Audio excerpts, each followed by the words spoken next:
Bike మీద బెంగుళూరు నుంచి ఆంధ్ర అయితే ఎళ్ళిపోతున్నాం. ఎందుకంటే సంక్రాంతి కోసం.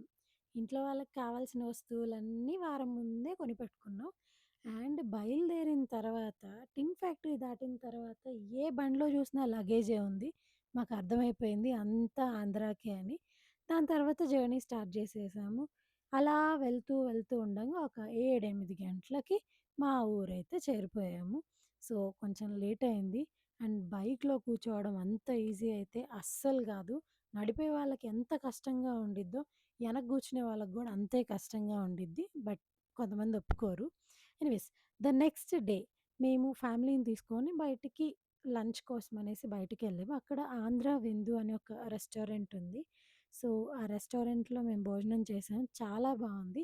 అన్ని వెరైటీస్ ఇచ్చారు. అండ్ స్వీట్, గార ఇవన్నీ ఇక్కడ చూపిస్తున్నవన్నీ ఇచ్చారు. సో, అవన్నీ మంచిగున్నాయి. సో, టేస్ట్ చేసి హ్యాపీగా ఫ్యామిలీ టైమ్ స్పెండ్ చేశాము. అండ్ షాపింగ్‌కి కూడా అలాగే ఎళ్లి మాకు కావాల్సిన బట్టలు అవన్నీ షాపింగ్ చేసుకొని తిరిగి ఇంటికొచ్చేసాం. మామూలు రోజుల్లో ఊరంతా ఒకలాగుంటే, పండగ టైంలో మాత్రం అందరూ చుట్టాలు, బంధువులతో ఊరంతా కళకళలాడుతూ ఉండిద్ది. చూడ్డానికి చాలా బావుండిద్ది. పండుగ రోజు పొద్దున్నే కావాల్సినయన్నీ కొనడానికి చకచక మా టౌన్‌కైతే ఎళ్ళిపోయాను నేను. అక్కడ కావాల్సినయన్నీ తీసుకున్నాను. చెరుగ్గడ లేకపోతే సంక్రాంతి అనరు కదా! సో, ఫోటోస్ కోసమని చెరుగ్గడ గూడా తీసుకున్నాను.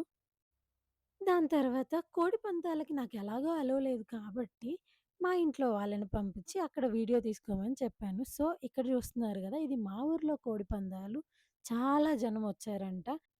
కాయ్ రాజా కాయ్ అన్నట్టు వచ్చే వాళ్ళకి డబ్బొచ్చిద్ది, పోయే వాళ్ళకి పోయిద్ది. ఈ కోడి పందాలంటే అలా ఉంటాయన్నమాట. సో, ఇదొక ఆనందం. అండ్ నెక్స్ట్ డే వచ్చేసి కనుమ పండుగ. అది నా ఫేవరెట్ పండుగనమాట. సో, ఆ రోజేముంటాయి చిల్లి గార, చికెన్ కర్రీ. సో, ఈసారి మాత్రం కొంచెం ఎక్స్‌ట్రా స్పెషల్‌గా చికెన్ బిర్యానీ గూడా చేసాము. ఇదేంటంటే మా ఇంటికి కొత్త అల్లుడొచ్చిన వేళ విశేషం వల్ల ఇవన్నీ కొంచెం ఎక్స్‌ట్రా స్పెషల్ అయ్యాయన్నమాట. సో, సరదాగా అందరితో కలిసి ఇంట్లో వాళ్ళతో గారెలు చేయడం, పనులు పంచుకోవడం, ఆ హ్యాపీనెస్సే వేరుంటదబ్బా! అలా గారెలు మొదలుపెట్టిన తర్వాత ఒక 45 నిమిషాలకి గారెలన్నీ చేయడం పూర్తయింది. ఈ గారెలెందుకో కాలడం చాలా లేట్ అవుతుంది గదా! సో, అందుకే గారెలు చేసేటప్పుడు కొంచెం ఓపిక అనేది ఉండాలి మనకి. టైం ఎక్కువ పడుతుంది దీనికి. నేను ప్రౌడ్‌గా ఫీలయ్యే విషయం ఏందంటే, నా చేతిలోనే పెద్ద పెద్ద గారెలు బ్రేక్ కూడా అవ్వకుండా అలా చూస్తున్నారుగా ఏసేస్తాను నూనెలో. సో, నేను గారెల్లో ఎక్స్‌పర్ట్ అయ్యానని మాత్రం చెప్పుకోవచ్చు. మా అత్తయ్య వాళ్ళు గూడా నన్ను చాలా పొగుడుకుంటారు ఈ విషయంలో. నాకైతే చాలా హ్యాపీ అనిపిస్తది. సో, దాని తర్వాత గారెలైతే అయిపోయినియి. చూసారా ఎంత కలర్‌ఫుల్‌గా ఉన్నాయో?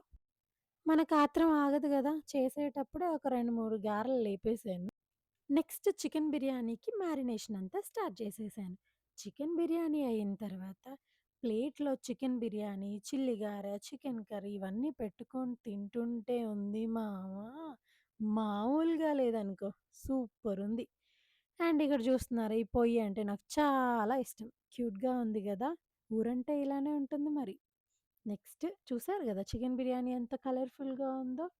ఈ chicken biryani, chicken curry and chilli గారె. ఇవన్నీ కనుమ పండుగ రోజు మా ఊర్లో ప్రతి ఒక్కళ్ళ ఇంట్లో ఉంటాయి. ఇవి మీ ఇంట్లో గూడా ఉంటాయి కదా కనుమ పండుగ రోజు? ఉంటే మాత్రం నాకు కమెంట్స్‌లో చెప్పండి. ఇంక పండగ అంటే హరిదాసులు, ఎద్దులు, గాలిపటాలు, గొబ్బెమ్మలు ఇదే గదా! సో, అలా పండగంతా పూర్తయిన తర్వాత మళ్ళీ నెక్స్ట్ డే మేము జర్నీ అయితే స్టార్ట్ చేసాము. మా ఊరు నుంచి బెంగుళూరుకి. సంక్రాంతికి ఊరెళ్ళేటప్పుడు అంత ఎండ లేదు గానీ, వచ్చేటప్పుడు మాత్రం చాలా ఎండ ఉండింది. మొఖం అంతా వాడిపోయింది ఇంటికొచ్చే టైంకి. అండ్ చేతులు మొత్తం ఫుల్ టాన్ అండి. కర్ణాటక బార్డర్ టచ్ అవుతున్న టైంలో సన్‌సెట్ అనేదయింది. చూసారు గదా! ఎంత బ్యూటిఫుల్‌గుంది. నాకైతే ఈ విజువల్స్‌ని క్యాప్చర్ చేయకుండా అస్సలు ఉండలేకపోయాను. అంత బ్యూటిఫుల్‌గా ఉంది సన్‌సెట్ అనేది. చూస్తున్నారు గదా! అండ్ అలా మేము ఈవినింగ్ మా ఇంటికైతే రీచ్ అయిపోయాము బెంగుళూరులో. సో, ఇలా మా సంక్రాంతి ట్రిప్ అనేది ముగిసింది. సంక్రాంతికెళ్ళేటప్పుడు ఉండే హ్యాపీనెస్ వచ్చేటప్పుడు ఎందుకో తెలీదండి. ఏదో మిస్ అయిన ఫీలింగ్ వస్తుంది. ఊరు నుంచి బెంగుళూరొచ్చేంత వరకు కనీసం చిన్న ట్రాఫిక్ గూడా లేదు. వన్స్ బెంగుళూరులో ఎంటర్ అయ్యామనుకో, ఇంక మామూలు ట్రాఫిక్ ఉండదు. మేము ఇక్కడి నుంచి ఇక్కడికి కొంచెం దూరంకే ఒక 1, 2 అవర్స్ పట్టింది మాకు బెంగుళూరులోనే. వీడియో నచ్చితే లైక్ చేసి ఛానెల్‌ని సబ్స్క్రైబ్ చేసుకోండి. Thank you for watching.